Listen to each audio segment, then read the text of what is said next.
Hello, dear student. Very warm welcome to Scholars platform. Now we will solve the test number 808. So proceed. Question number 26। मानव शरीर में अत्यधिक मात्रा में cadmium की उपस्थिति के कारण कौन सा रोग होता है? ठीक है। अगर आप कैडमियम, जो कि आप जानते हो हैवी मेटल है, अगर आप इसे कंज्यूम करते हैं या किसी कारणवश से आपके बॉडी में एंटर करता है, देन इससे होने वाला रोग कौन सा है? तो राइट आंसर होगा आपका इटाइटाई। ठीक है। इटाइटाई रोग आपके हैवी मेटल कैडमियम को कंज्यूम करने पर होता है। ठीक है, थोड़ा सा देख लेते हैं। इसका अदर नेम की बात करें तो इस रोग को आउच आउच रोग भी बोलते हैं। आउच आउच रोग भी कहते हैं। Itai itai first time in 1960s Japan में खोजा गया था। ठीक है।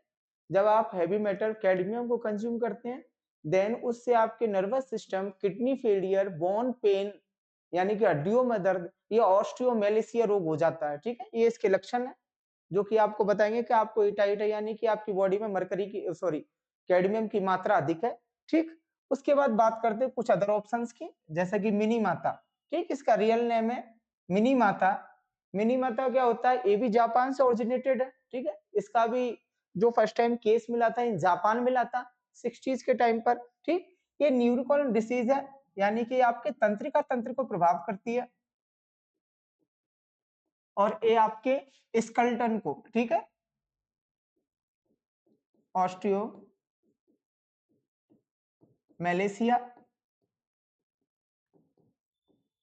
ठीक, हड्डियों में दर्द,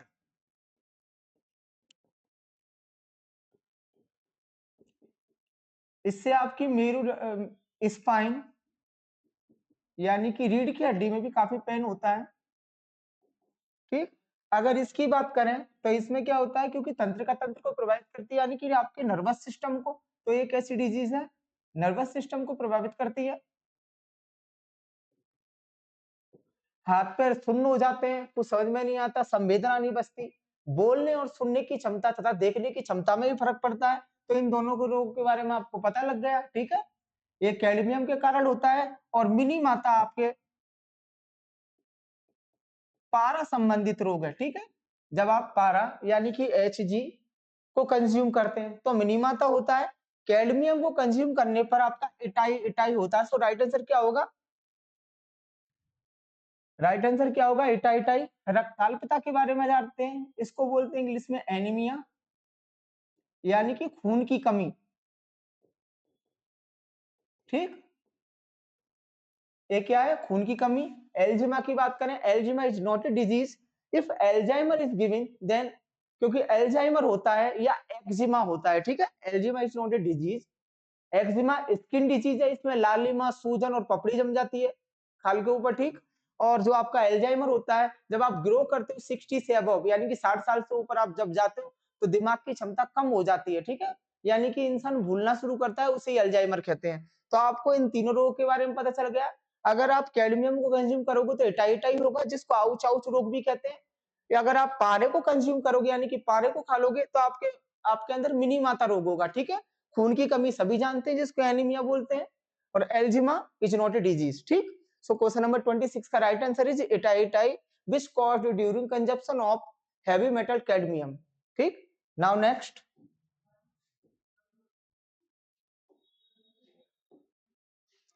संविधान अनुसूचित जाति और अनुसूचित जनजाति आदेश विधेयक 2022 निम्न में से किस राज्य पर लागू होता है? ठीक है, इसका राइट आंसर आपको बताना है। तो ये किस पर लागू होता है? उत्तर प्रदेश पर, क्योंकि आप जानते हो एससी का जो पॉपुलेशन है वो पंजाब के बाद आपका उत्तर प्रदेश में ही मौजूद है। ठीक है, तो आप किसके बात करोगे? उत्तर प्रदेश। और ये किस किस के लिए आया था तो इसको भी देख लेते हैं। यूपी, कर्नाटक, तमिलनाडु एवं झारखंड। ठीक है, इन राज्यों के लिए इस विधेयक को लाया गया क्योंकि ये पॉपुलेशन पर डिपेंड करता है एससी और एसटी की। आप जानते हो एसटी का जो पॉपुलेशन है झारखंड में काफी है, इसी तरीके से तमिलनाडु है, कर्नाटक है, बट यूपी है आपका, इसमें एससी ज्यादा है। तो ये जो विधेयक लाया गया था 2022 में, तो वो किन किन पर लागू होगा? यूपी, कर्नाटक, तमिलनाडु, झारखंड, पंजाब आदि राज्यों पर। ठीक, राजस्थान, बिहार और मध्य प्रदेश इसमें शामिल नहीं है। तो राइट आंसर क्या होगा? उत्तर प्रदेश।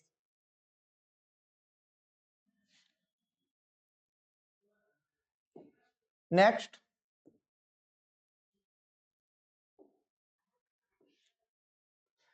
भारत की जनगणना 2011 के अनुसार भारतीय जनसंख्या का प्रतिशत कितना प्रतिशत शहरी क्षेत्रों में रहता है? ठीक है, 2011 के सेंसस यानी कि जनगणना के बारे में बात कर रहे हैं, तो उसमें आपका जो परसेंटेज था वो 31.165% था। ठीक है, तो राइट आंसर क्या होगा? 31.165। इसका मतलब क्या होगा? थोड़ा सा जनसंख्या को देख लेते हैं। जनसंख्या गणना 2011, इसके अनुसार कुछ आंकड़े, अगर आपकी शहरी जनसंख्या के पूछा गया है, शहरी जनसंख्या कितना था परसेंटेज में, तो 31.165%। और आपकी ग्रामीण जनसंख्या की बात करेंगे, ग्रामीण जनसंख्या की बात करोगे तो 69% अप्रोक्स। ठीक है, उसके बाद आपकी बात करते हैं टोटल पॉपुलेशन जो निकल कर आई थी, यानी कि पूरी जनसंख्या वो क्या थी? 1.2 बिलियन। ठीक, 1.2 बिलियन। उसके बाद में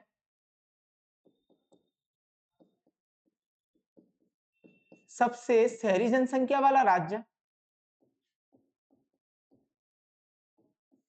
छोटे राज्य की बात करें तो गोवा। ठीक है, और बड़े की बात करें तो तमिलनाडु।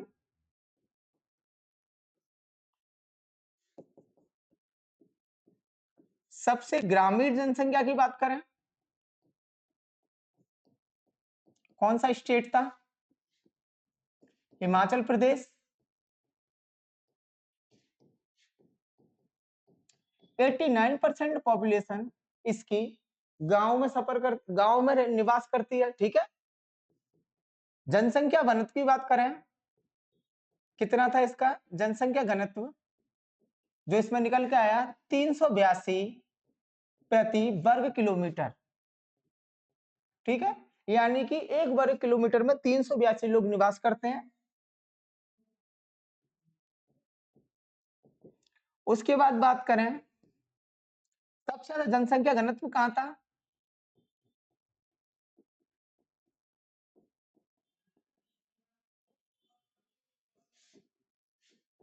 बिहार के अंदर था। ठीक है, बिहार के अंदर था। तो ये कुछ पॉइंट जो पूछे जाते हैं, टोटल जो साक्षरता निकल के आई थी, साक्षरता दर यानी कि लिटरेसी रेट की बात करें, ये कुछ पॉइंट है जो बार बार पूछे जाते हैं।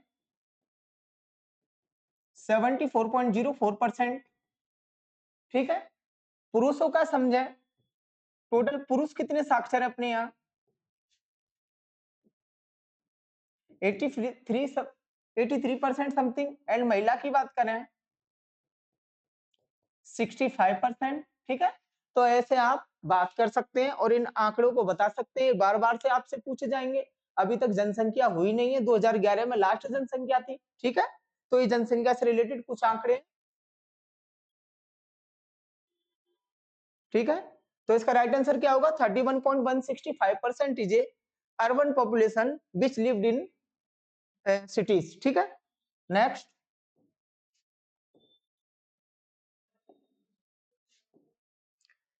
निम्नलिखित में से किस लोक नृत्य का संबंध मुख्य रूप से राजस्थान से है? ठीक है, इनमें से पहचानना है, तो राइट आंसर पहले टिक कर देते हैं गैर। गैर नृत्य भील जनजाति द्वारा राजस्थान में किया जाता है। इसमें पुरुष लोग अनारकली लहंगा या चूड़ीदार पजामा या सलवार पहनकर लकड़ियां लेकर इस नृत्य को परफॉर्म करते हैं। और कौन सी जनजाति करती है? भील जनजाति। भील जनजातियों द्वारा।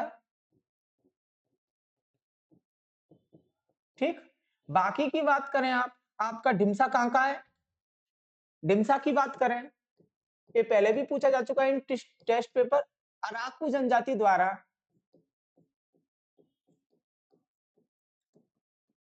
कहां पर किया जाता है? आंध्र प्रदेश। बिहू की बात करें, सभी जानते हैं बिहू कहां का है? असम। ठीक है, टापू की बात करें, टापू कहां का है आपका? अरुणाचल। टापू, बुया, बाछो, ठीक है, ये सब कहाँ के अरुणाचल। और राजस्थान की मैं बात ही कर चुका हूँ, पहले ही बता चुका हूँ। राजस्थान घूमर, कालबेलिया, बवई, चारी, गैर, ठीक है, तेरताली,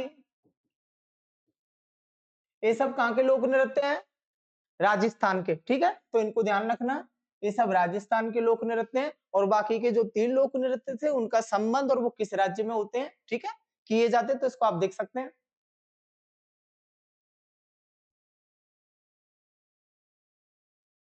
ठीक है, चलिए नेक्स्ट।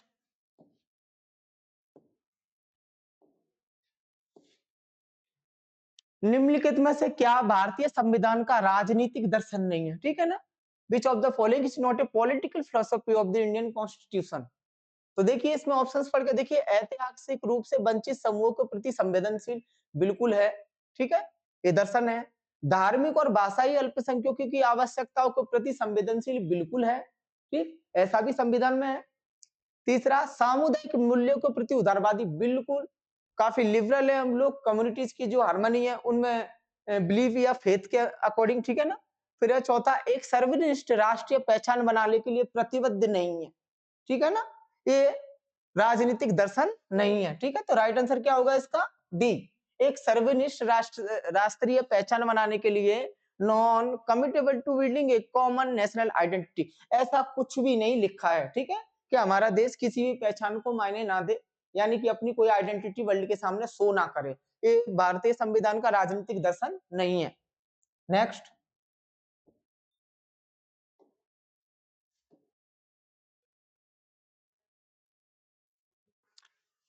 क्वेश्चन नंबर 31, इनमें से कौन सा 3 क्रमिक पंचवर्षीय योजनाओं के बनने के बाद पंचवर्षीय योजनाओं के विराम का एक कारण नहीं था। यानी कि 3 पंचवर्षीय योजना, आप जानते हो ना, पंचवर्षीय योजना रूस से ली गई थी, कब स्टार्ट हुई थी, और 1951 में स्टार्ट हुई थी। कितने, 3, ठीक है, 3 लगातार बनी, लेकिन उसके बाद में भारत पॉक वॉर और चाइना वॉर के थ्रू, जब चाइना वॉर हुआ था 62 में, और क्या बोलते हैं भारत पॉक वॉर था 1965 में, उस दौरान इनको बंद कर दिया गया, ठीक है, तो कुछ विराम लगा था, तो इसमें उस विराम की अवस्था पूछी गई है कि कब इन्हें रोका गया था फर्स्ट टाइम। तो इनमें से लगातार इन कारणों के बारे में जांच करते देखिए, लगातार 2 साल सूखे की स्थिति में बिल्कुल रोक सकते हैं। खाड़ी युद्ध, ये बिल्कुल राइट आंसर है, इसका संबंध इन योजनाओं के रुकने पर बिल्कुल नहीं है। अगर गल्फ यानी कि खाड़ी देशों में Qatar, UAE, Saudi Arabia, Yemen, Oman, Bahrain, Lebanon, Jordan, Iraq, Iran, इनमें कोई युद्ध होता है तो देश की पंचवर्षीय योजनाओं को इनसे क्या मतलब है, तो राइट आंसर क्या होगा, खाड़ी युद्ध, ठीक है। हम विराम नहीं लगाएंगे या हम विराम नहीं लगा सकते जब खाड़ी युद्ध होते हैं, ठीक है, हमें उनसे कोई मतलब नहीं है। घरेलू मुद्रा का अवमूल्यन, यानी कि जो अपनी इकोनॉमी, अपना जो रुपया है, यानी कि करेंसी है, अगर उसका अवमूल्यन यानी कि ह्रास होने लगे, ठीक, तो भी लगा सकते हैं, बिल्कुल राइट आंसर है। भारत पाकिस्तान युद्ध, सही बात है, अगर इंडिया या अपना देश किसी युद्ध में उलझन में फंसा हुआ है तो वो कैसे पंचवर्षीय योजना बनाओगे, बनाएंगे, ठीक है ना, तो क्योंकि पंचवर्षीय योजनाओं का उद्देश्य क्या होता है, जीडीपी को ग्रो करना, लोगों के लिए योजनाएं बनाना, कृषि को बढ़ाना, गरीबी को हटाना। तो इनमें से जो कारण, जिसके कारण ये योजनाएं रोकी जाएं, तो वो कौन सा, खाड़ी युद्ध। खाड़ी युद्ध को कोई फर्क नहीं पड़ता, खाड़ी युद्ध हो, हमारे देश में योजनाएं बनेंगी, लेकिन लगातार सूखा पड़ रहा है तो देश योजनाओं को रोकता था, ठीक है। किसी देश से युद्ध हो रहा है, जैसे भारत पाकिस्तान है या फिर अदर कंट्रीज है, तो भी रोकना पड़ता था। घरेलू मुद्रा का अभिमूल्यन हो रहा, तो भी रोकना पड़ता था। लेकिन खाड़ी युद्ध किसी भी तरीके से पंचवर्षीय योजनाओं में हम लोग नहीं रोक सकते, पंचवर्षीय योजनाओं को, ठीक है, तो राइट आंसर क्या हुआ, खाड़ी युद्ध। नेक्स्ट, भारत सरकार द्वारा स्मार्ट सिटी मिशन कब शुरू किया गया था, 2015, 16, 17, 14, तो राइट आंसर होगा इसका 2015, ठीक है ना।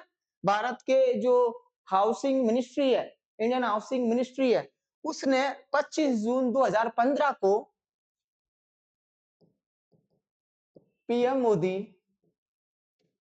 लॉन्च्ड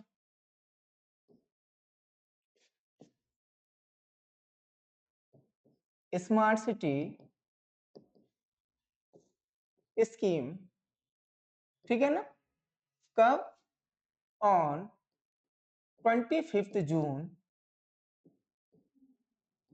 2015 कब स्टार्ट की थी पीएम मोदी ने स्मार्ट सिटी जो योजना थी या मिशन था वो कभी शुरू किया था 25 जून 2015 को। इसके तहत कुछ शहरों को चिन्हित किया जाता है जिनको हम स्मार्ट बना सके, डिजिटली, अर्बनाइजेशन युक्त, शिक्षा युक्त, सभी तरीके से। तो उनमें कौन कौन सी सिटीज को हम लोगों ने रखा था? बेंगलोर, चंडीगढ़, जयपुर, दिल्ली, आगरा, बनारस। ठीक है, इन सिटियों को चुना गया था। अब देखते हैं इतना इनमें कितना विकास हुआ है, क्या ये स्मार्ट सिटी बन पाए या नहीं। बेंगलोर, चंडीगढ़, जयपुर ये सब शामिल है, दिल्ली वगैरह। आगरा बनारस के बारे में कुछ कह नहीं सकते, वो इनके डेवलपमेंट और इनकी ग्रोथ रेट पर डिपेंड करता है। ठीक है, तो ये मिशन किस लिए शुरू किया गया था? शहरों को स्मार्ट बनाने के लिए। कुछ शहरों को चुना जाएगा, उनमें सरकार ठीक से ध्यान देगी, स्कीम्स लागू करेगी, ठीक है, जिससे कि उनमें अर्बनाइजेशन बढ़े, एजुकेशन का माहौल बढ़े, शिक्षा का बढ़े, जिससे कि ह्यूमन ग्रोथ इंडेक्स जो होता है वो सुधर सके। तो कब स्टार्ट किया गया था? 25 जून 2015 को। ठीक है, तो आप ध्यान रखना। और किसके थ्रू शुरू किया गया था? इंडियन हाउसिंग मिनिस्ट्री द्वारा। किसके थ्रू? पीएम मोदी द्वारा। स्वयं पीएम मोदी ने इसका शुभारंभ किया था या इसको लॉन्च किया था, तो आप इसे भूलना नहीं। नेक्स्ट, निम्नलिखित में से कौन सा भारत की जलवायु को प्रभावित करने वाला एक कारक नहीं है? देखिए, हिंद महासागर, सेकंड है पश्चिमी घाट, ऑप्शन सी है हिमालय पर्वत, डी है सारा रेगिस्तान। सारा रेगिस्तान किसी भी तरीके से जो भारत की जलवायु है उसको प्रभावित नहीं करती। ठीक है, हिंद महासागर करता है। आप जानते हो दक्षिण पश्चिम मानसून जो होते हैं वो यहीं से उठते हैं, जो अरब सागर से चलते हुए आते हैं, तो हिंद महासागर की भूमिका है। पश्चिमी घाट आप जानते हो क्योंकि ये वेस्टर्न घाट से, इनकी बरसात पर नदियों का रुख डिपेंड करता है, तो ये भी हर तरीके से हमारी जलवायु को प्रभावित करती है। ऑप्शन सी की बात करें हिमालय पर्वत, तो आप जानते हो साइबेरिया से आने वाली ठंडी हवाओं को रोकती है, जिससे कि हमारी जलवायु उष्ण कटिबंधीय गर्म जलवायु बनी रहे। और सहारा रेगिस्तान क्योंकि उसमें वो कारण पूछा गया था जो कि आपकी जलवायु को प्रभावित नहीं करता, तो इसका राइट आंसर क्या होगा? सहारा रेगिस्तान। सहारा रेगिस्तान किसी भी तरीके से हमारी जलवायु को प्रभावित नहीं करता, बट सहारा रेगिस्तान के पास पाए जाने वाले, सॉरी, सहारा रेगिस्तान किसी तरीके से प्रभावित नहीं करता क्योंकि ये कहाँ मौजूद है? ये अफ्रीका में मौजूद है। 11 देशों को कवर करता हुआ सबसे बड़ा क्या बोलते हैं, ये रेगिस्तान है। ठीक है, इसके बारे में अगर कोई पूछे तो 11 देशों को कवर करता है, विश्व का सबसे बड़ा रेगिस्तान है। हमारे पास जो है, जो थार का रेगिस्तान है वो सबसे छोटा रेगिस्तान है। ठीक है, और वो भी किसी तरीके से जनसंख्या को प्रभावित नहीं करता। तो कौन सा होगा इसको? सहारा रेगिस्तान, क्योंकि ये हमसे कनेक्ट ही नहीं है। जाहिर सी बात है, इसको तुरंत ही कर सकते हैं। चलिए नेक्स्ट चलें।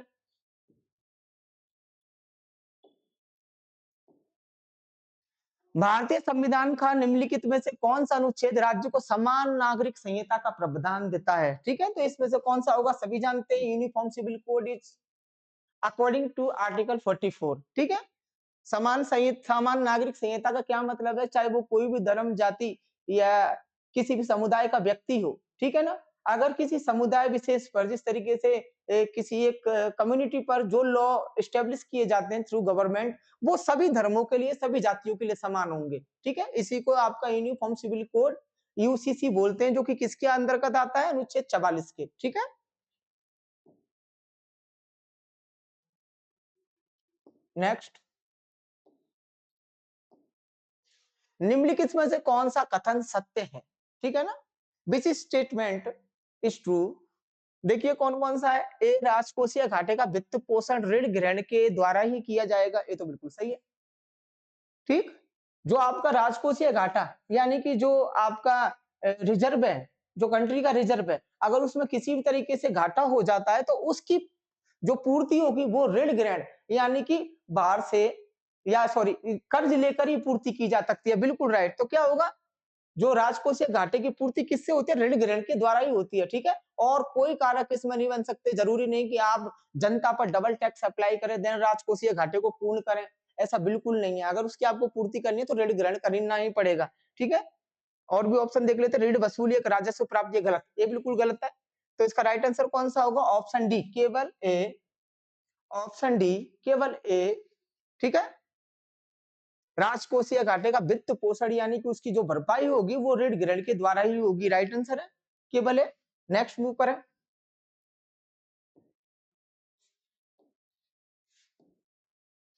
निम्नलिखित में से कौन सा पुरस्कार शास्त्रीय नृत्य शैलियों के लिए प्रदान किया जाता है? शास्त्रीय नृत्य शैली का मतलब क्या है? क्लियर क्लियर बोल दिया, शास्त्रीय डांस जो कि 8 प्रकार के होते हैं, ठीक है। अगर उनमें कोई परफॉर्म करे और एक्सलेंसी करे या अपने कई साल उस नृत्य को सीखने और दूसरों को शिक्षित करने में लगा दे तो उसके लिए कालिदास सम्मान दिया जाता है। कौन सा सम्मान? कालिदास सम्मान।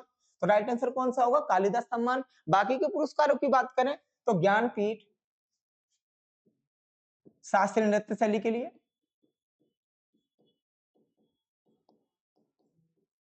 ठीक है, ये दिया जाता है नृत्य शैली के लिए कालिदास। ज्ञानपीठ की बात करें तो सर्वोच्च साहित्य पुरस्कार है ये। ध्यान रखना, भारत का सर्वोच्च साहित्य पुरस्कार पूछा जाए तो ज्ञानपीठ पुरस्कार, ठीक है। पुरस्कार सरस्वती सम्मान, ये भी लिटरेचर में है।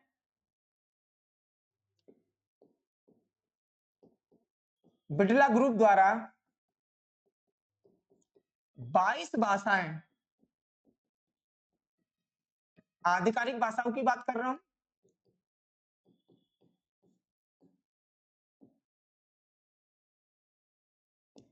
मैं दिया जाने वाला पुरस्कार है, ठीक है। ये भी लिटरेचर में दिया जाता है, कला में दिया जाता है, संस्कृति में दिया जाता है।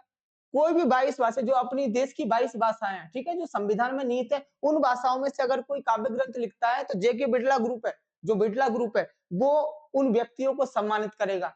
जाहिर सी बात है, बस वो जो नोवेल लिखा है या कोई ग्रंथ है या कोई पोएट्री है, ठीक है, या उपन्यास है, कुछ भी लिखा है वो देश के संविधान में निहित 22 भाषाओं में से एक होना चाहिए, ठीक है। उसके बाद है कबीर पुरस्कार। कबीर पुरस्कार दो कम्युनिटीज के बीच में हार्मनी स्टेब्लिश या पीस स्टेब्लिश करने के बाद मिलता है। अगर दो समुदायों के बीच में झगड़ा है, अगर उस झगड़े को खत्म कराने के लिए आप कोई भी मूवमेंट करते हो या कोई भी व्यक्ति पहल करता है और शांति भी करा देता है, तब आपको कबीर पुरस्कार दिया जाता है, ठीक है। For piece and harmony between two communities,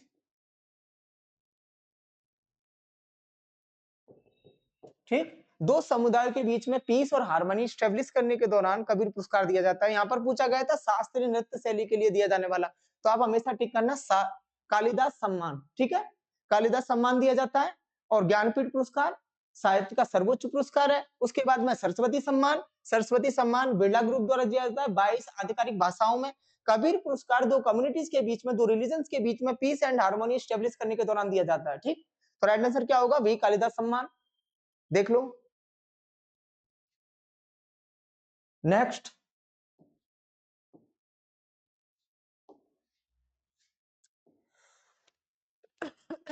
London में ईस्ट इंडिया एसोसिएशन की स्थापना किसने की थी? ठीक है, तो ये आपके की थी दादा भाई नौरोजी। दादा भाई नौरोजी को वयोवृद्ध पुरुष भी कहते हैं।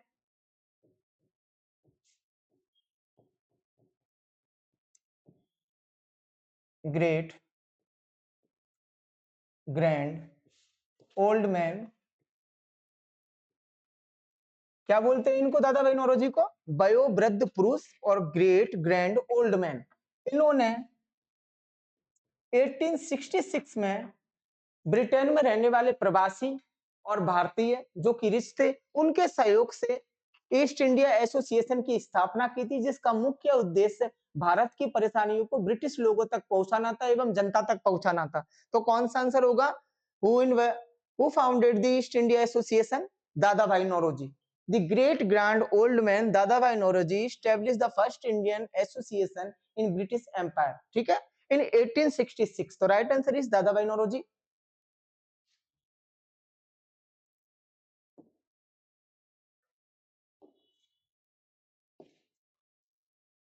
भारतीय स्वतंत्रता दिवस के 75वें वर्ष के समारोह का विषय क्या था?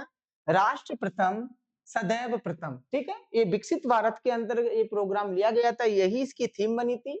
नेशन फर्स्ट ऑलवेज फर्स्ट, ठीक। क्या होगा इसका थीम? 75वें स्वतंत्रता दिवस का थीम जो था राष्ट्र प्रथम सदैव प्रथम, किसके अंदर रखा गया था? विकसित भारत के अंदर, ठीक है। Next.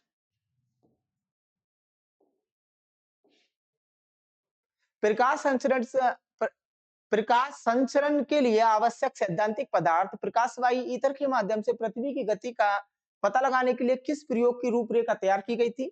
Markovnikov, Thomson, Maxwell, Hertz, Michelson, Morley. Right answer is Michelson, Morley. ठीक है ना? In 1887 Michelson did a complete experiment towards the measurement of earth, how to move the earth। ठीक है, उन्होंने रखा था एंड मोरले की थीसिस के ऊपर उन्होंने इसके ऊपर विचार किया और गति का आकलन किया, जिससे कि फ्रिंज यानी कि व्यतिकरण के सिद्धांत की पुष्टि की गई। तो राइट आंसर क्या होगा? माइकलसन और मोरले प्रयोग। इन दोनों ने मिलकर प्रकाश संचरण के लिए आवश्यक ईथर के माध्यम से पृथ्वी गति का पता लगाया था। ठीक है, तो क्या होगा राइट आंसर? माइकलसन और मोरले इन 1887 1887।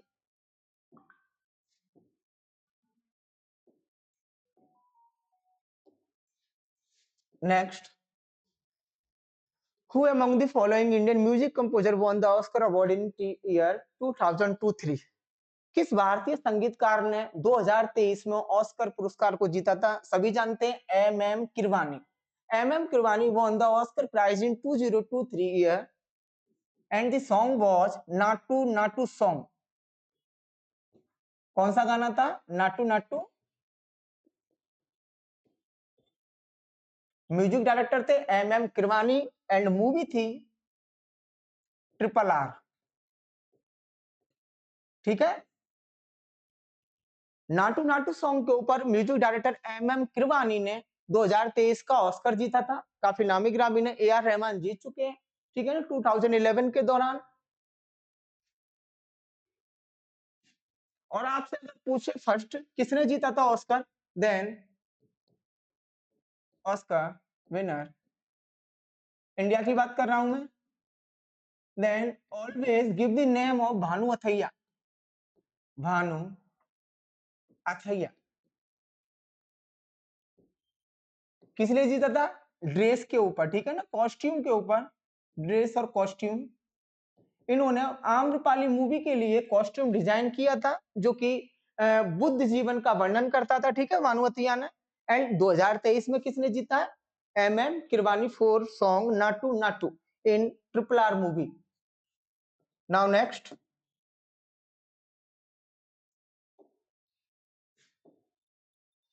कौन सी नदी तुमकुर जिले में देवनारायण दुर्ग पहाड़ी के दक्षिणी भाग से निकलती है और कावेरी में मिलने से पहले लगभग 221 किलोमीटर तक बढ़ती है? ठीक है, कौन सी रिवर है? आप जानते हो देवनारायण दुर्ग कहां पर मौजूद है? कर्नाटका में। ठीक है, कावेरी की सहायक है, तो जाहिर सी बात है सिमसा रिवर की इधर बात की जा रही है, तो राइट आंसर इज सिमसा। बाकी की रिवर्स के बारे में बात करें, बागुर, गिरना। बागुर and Girna river,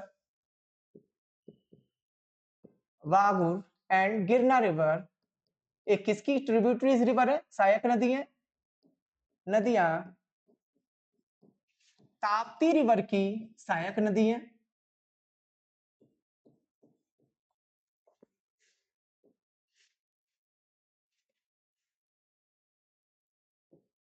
are tributaries, ठीक है, किसकी है? ताप्ती की। एंड घाट प्रभा किसकी है? घाट प्रभा किसकी ट्रिब्यूटरी है? कृष्णा रिवर की। ठीक है, कृष्णा रिवर। तो चारों नदियों के बारे में पता चल गया। इसमें से जिसको पूछा गया जो देवनारायण दुर्ग के दक्षिणी दिशा से निकलती है, वो कौन से? सिमसा रिवर। ठीक है, 221 किलोमीटर चलने के बाद एक कावेरी के साथ मिल जाती है कर्नाटक में। उसके बाद बात करें तीनों ऑप्शंस की, Ghataprabha is tributary of Krishna river and Waghur and Girna river are tributaries of Tapti river and Tapti river, you know that about the Tapti river cut between the जो मकर रेखा है उसको दो टाइम काटेगी। ठीक है ना, जो ताप्ती रिवर है उसको दो बार काटने वाली रिवर है। ठीक, सो नेक्स्ट,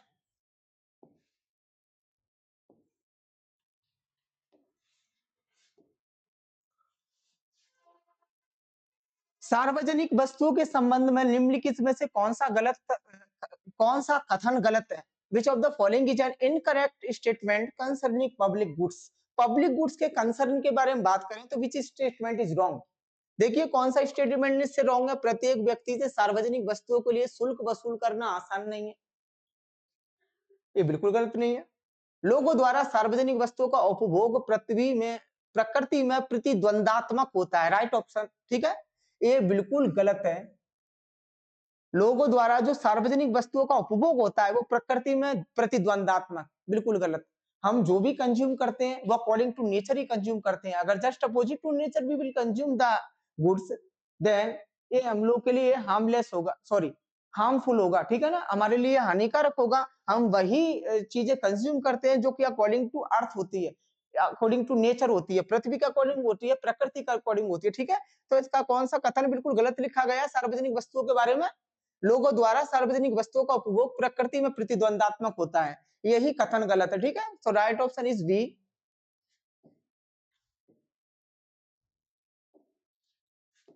नेक्स्ट, पहली विश्व बधिर T20 क्रिकेट चैंपियनशिप द्वारा आयोजित की जाएगी। The first world deaf T20 cricket championship will be organised by the India.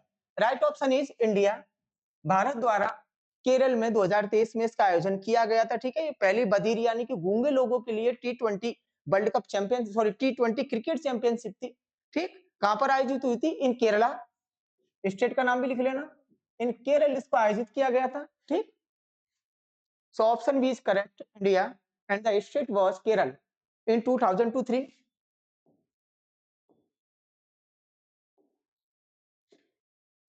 भारतीय इतिहास अनुसंधान परिषद भारत सरकार के का एक बंदी निकाय है, ठीक है ना।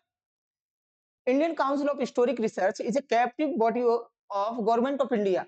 एक कैसा निकाय है, यानी कि किसके अंतर्गत आता है? जो भारतीय इतिहास अनुसंधान परिषद है, हिस्टोरिकल रिसर्च ऑफ काउंसिलिंग है, ये किसके अंतर्गत आती है? तो ये आपके शिक्षा मंत्रालय के अंतर्गत आती है, ठीक है। क्या ऑप्शन होगा इसका? शिक्षा मंत्रालय के अंदर ये आपकी आती है। शिक्षा के अंदर ही इतिहास अनुसंधान परिषद चलाई जाती है, जबकि संस्कृति मंत्रालय अलग है, जनजातीय मंत्रालय अलग है। ये एसटी ट्राइब्स के लिए काम करता है, एंड संस्कृति मंत्रालय आप सभी जानते हो, नृत्य, संगीत, कल्चर जो भी हेरिटेज है उसको बचाने के लिए काम करता है। एंड विज्ञान और प्रौद्योगिकी मंत्रालय इज अलग, ये काफी अलग मंत्रालय है। तो इनमें से किसके अंतर्गत आएगा? शिक्षा मंत्रालय के अंदर। जो इतिहास अनुसंधान परिषद है वो हमारी शिक्षा मंत्रालय के अंदर आती है, ठीक है। So right option is option D, शिक्षा मंत्रालय। नेक्स्ट,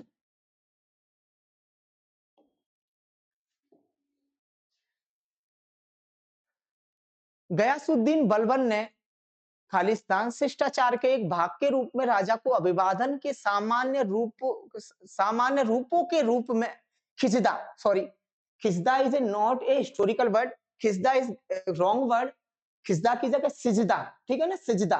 खिजदा बिल्कुल गलत लिखा गया यहाँ पर, क्या आएगा? सिजदा।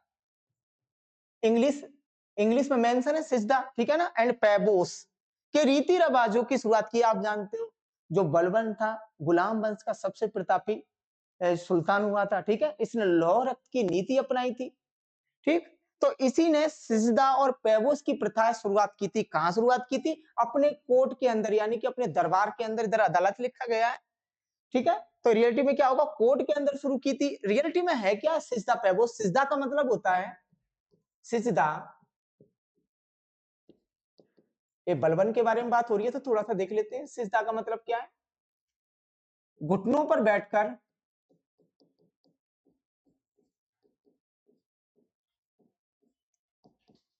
जमीन पर माथा रखना, और वो भी किसके सामने? राजा के सामने, ठीक है। उस टाइम इंडिया के हालात यही थे कि हमारे सारे लोग, ठीक है, इसी तरीके से राजा का अभिवादन करते थे। साष्टांग प्रणाम भी बोला जाता है इसको, यानी कि पेट के बल लेटकर उनको नमस्ते करना और राजा की बब्बाई करना। ये बलबन ने शुरू किया था, इसको सिजदा बोलते हैं। इन पैबोस, पैबोस की बात करें, पैबोस में क्या था? राजा के पैर चूमना, ठीक। सुल्तान के पैरों को मुंह से चूमना, सुल्तान के पैरों को चूमना, यही सब भारत में होता था, ये पैबोस था, ठीक है। शाहजहां ने इस पर बिल्कुल रोक लगा दी, कोई भी व्यक्ति किसी के पैर नहीं चूमेगा, ठीक। तो ये किसने स्टार्ट किए थे? सिजदा और पैबोस। सिजदा एंड पैबोस स्टार्टेड बाय गयासुद्दीन बलबन, ठीक है, तो राइट आंसर होगा बलबन। और इसने नवरोज का त्योहार भी स्टार्ट किया था, नवरोज त्योहार, जो कि एक पारसी त्योहार है, ईरानी त्योहार है।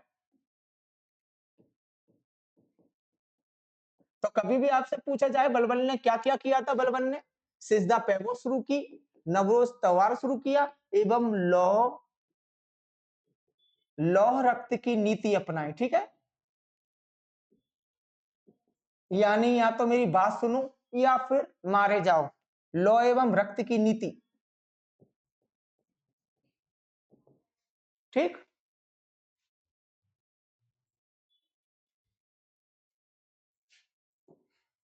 अगला देखते हैं, ठीक है, खत्म हो चुके हैं। अगर फिर भी कोई प्रॉब्लम हो आप लोगों को तो कमेंट सेक्शन में जरूर मेंशन करें, ठीक है। Thank you so much to all of you.